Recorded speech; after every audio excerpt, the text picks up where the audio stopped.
You are called to fight, mga kapatid. Sa buhay ng isang Kristiyano, kay tinawag po tayo para lumaban. Hindi para tayo magpanginoon sa Diyos, mga kapatid, pabalik-balik sa paglilingkod sa Panginoon, di ba mga kapatid? Amen. Hallelujah. If you will not face and fight your enemy, our problem, you will not win, mga kapatid. Hindi tayo mananalo, mga kapatid, kapag di po natin hirap ang ating kalaban. Hallelujah. Remember, sabi nga mga kapatid, no fight, no victory. Tama po rin mga kapatid. Hallelujah. Kailangan po tayo maging matapang sa pag-inikot sa Panginoon. Hallelujah. Without struggle, there is no victory. Tama po rin mga kapatid. Kung wala tayong pagsisikot sa buhay, paano tayo makakaroon ng katagumpayan sa ating buhay. Hallelujah. Sabi mga kapatid, what did Paul say to you? Yan po sinabi ni Paul sa batang si Timothy, mga kapatid. Fight a good fight of faith, mga kapatid. Hallelujah. Kung tayo nagkakaroon ng problema sa buhay, sa mga estudyante, kung hirap tayo, ginigit tayo ng ating mga teachers, mga professor. Fight a good fight of faith, mga kapatid. Hallelujah. Sumanda na tayo sa Panginoon, hindi naman tayo pababayaan ng Panginoon, mga kapatid. Hindi tayo hiniwala sa Panginoon, dahil manilakpan natin sa ating mga kapatid. Hallelujah. Sabi nga ng 1 Timothy 6, doon po nakasulat, fight a good fight of faith, mga kapatid. Hallelujah. Hindi tayo pababayaan ng Panginoon. Palakpak sa Panginoon. Hallelujah. Hallelujah. Hallelujah. Next is, you must endure it. Iisipin mo mga kapatid. Lahat naman ng bagay, may pagtitiis mga kapatid. Diba? Yun nga, halimbawa, may anak ka. Yan, nagpapabili ng ice cream. Hindi mo na, sabi ng anak mo, "Ma'am, bili mo po ice cream." Yung mga pinabata mga kapatid, diba? Kailangan mo nila kapag sila yung nilalambing, kailangan mo sila bigyan ng lollipop, mga candy. Pero pag umiyak yung bata, hindi yung matiis, di ba mga kapatid? Hindi po natin matiis ang ating mga anak, lalo how much more kapag tayo tumalikod sa Panginoon, hindi tayo matiis ng Panginoon, tatawagin sa mga kapatid. Hallelujah. Sa panahon ngayon mga kapatid, hindi na po ang pahinsilay mga kapatid. Hallelujah. Kung ang pagtitiis mo sa Panginoon ay kailangan mo talagang pigain mga kapatid, kailangan mo mga kapatid. Praise God. Sabi nga dun mga kapatid, nung ipakyaw, I'll knock you down in the round. Pero sabi ni Pedro, gawin mong second round lang. Diba mga kapatid? Amen. Hallelujah. Amen. Pagtitiis mga kapatid. So kung gusto natin makapaglingkod sa Panginoon, hanggang paikting natin mga kapatid. Hindi sinabi ko na kapag hanggang matagal ka sa Panginoon, iksihan mo na lang yung pagtitiis mo. Hindi makapag... Tuloy-tuloy po, consistent ang ating pananampalataya sa Panginoon. Ngunit, yung pagtitiis natin, bawasin natin. Hallelujah. Sabi nga dito mga kapatid, Jesus did not promise an easy life. Yes. Sabi ng Panginoon, hindi isang basta makapasok sa halaman. Sabi nga mga kapatid, pumasok kayo sa makipot na daan. Maliwag naman ang papunta sa kapahamakan mga kapatid. Hallelujah. Sinabi niya na susunod sa kanyang mga hirap mga kapatid. Kung siya, umakit na sa langit mga kapatid, nag-iwan siya ng mga sabi niya. May trial, may pagsubok, may persecution sa buhay, may sacrifice, may pagpasanin. Hallelujah. May kalaban, may kaaway tayo mga kapatid. Hallelujah. The path that we are going to tread is not Broadway mga kapatid, but narrow way. Niniwala po ba tayo mga kapatid? Hindi Broadway ang ating patutunan, ngunit narrow yung bigay ng Panginoon. Hallelujah. Sabi, may sacrifice, may bawal, may pagtitiis mga kapatid. Maraming sa Kristiyano, maraming bawal talaga mga kapatid. Amen? Praise God. Hindi madali ang maging Kristiyano mga kapatid. Although madali magpaka-Kristiyano, mahirap magpaka-Kristiyano. Amen? Praise God. Just obey. Hallelujah. Christian ka na, but to live our Christian life, to be like His sweetheart mga kapatid. Hallelujah.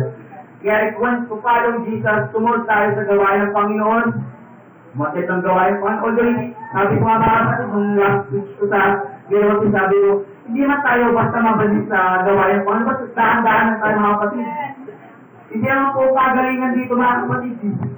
Sa gawain ng Panginoon, hindi ka man early bird to church, hindi ka man lagi nakakatid ng gawain ng Panginoon, but consistent ka sa pananampalataya. Hallelujah. Ang sabi nga mga kapatid, just obey. Hallelujah. Kaya sabi dito mga kapatid, kapag hindi po tayo mag-hold sa gawain ng Pagtatawan tayo mga kapatid. Hindi kayo frustrated tayo mga kapatid. Hallelujah. If you cannot endure, you can quit. You can backslide mga kapatid. Delikado po sa buhay natin mga kapatid. To follow Christ is an absolute decision. Hallelujah. Without allowance to praying or surrendering, hallelujah, under hardship. Sabi nga ng awit, I have decided to follow Jesus. No turning back mga kapatid. Sana mga kapatid, nawa ng bawat isa sa atin na narito ngayon, pagdating ng Panginoon, makita ko palit kayo mga kapatid. Sama-sama tayo nakagating ng Panginoon. Sama-sama tayo sama-sama tayo aangat. Hallelujah.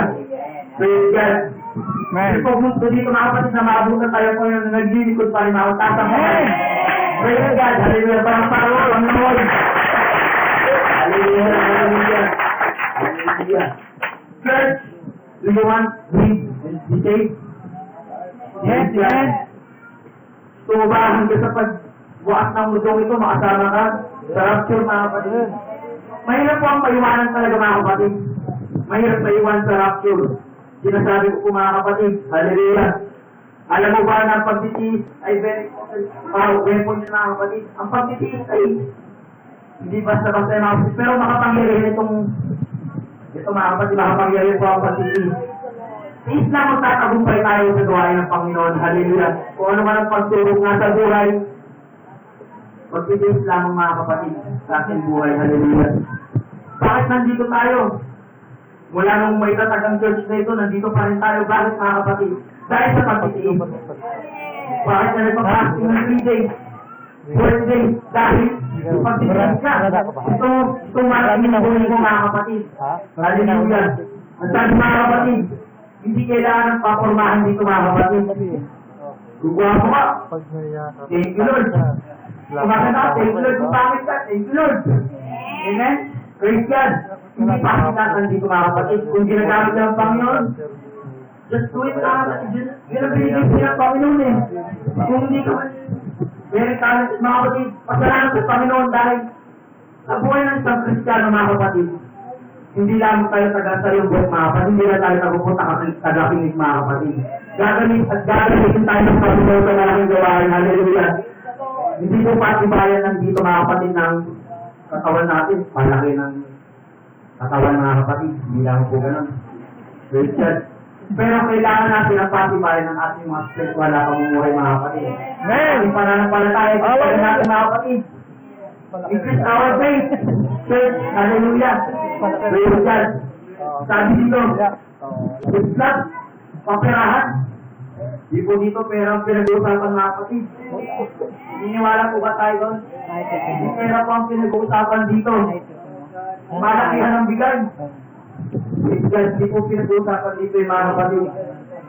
Hallelujah. Ang pinag-uusapan dito mga kapatid, ating pananampalataya sa Panginoon. Kung ano ba, kung gano'n na kalaki ang relasyon natin sa Panginoon. Hallelujah. Kung gano'n na tayo nagiging sa Panginoon na hanggang pag bumalik ang ating Panginoon ay kasama pa rin tayo. Amen? Amen. We need a durable Christian mga kapatid. Alam niyo ba yung battery mga kapatid?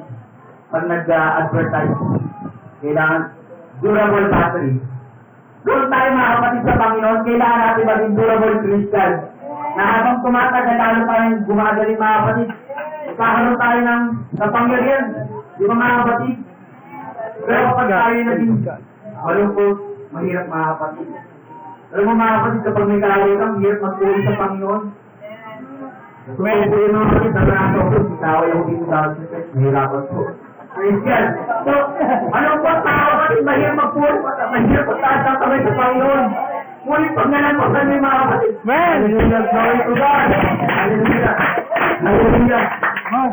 Tayo po, parang nag-iniyat tayo mga kapatid. Kapag nalampasan natin yung pagsubok ngayon, pag nabigay natin sa Panginoon yung pagbuk, Lord, patawarin mo ako sa aking mga kasalanan. Hallelujah. Nandito po ako sa iyo upang makapag-fix sa aking mga kasalanan. Amen. Panginoon, hindi madaling, ang Panginoon ay madaling kausap mga kapatid sa pag-humingi tayo kapatawaran, papatawarin tayo ng Panginoon. Amen. Praise God. Hallelujah. Example mga kapatid, kapag ang goal, di ba mga kapatid? Hallelujah.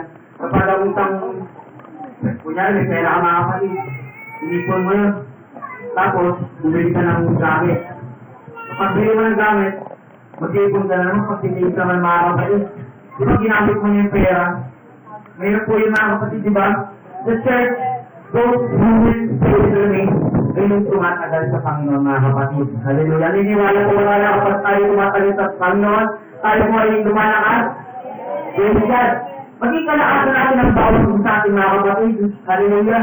Dahil kalakasan po kayo mga kapatid sa Panginoon. Hallelujah. Wala po, nung nandito pa lang kami sa church noon, kasi laking church ako mga kapatid eh. Kasi dati mga kapatid, masaya maglingkod sa Panginoon. Although hindi ko pang alam ko yung mga ganitong bagay mga kapatid. Pero sa tulong ng Panginoon, naunawaan po natin na kapag tayo lumalago sa panambahan, tayo po ay natutubo. Praise God. Hallelujah. Tayo po ay lumalago sa ating pananampalataya sa Panginoon. Hallelujah.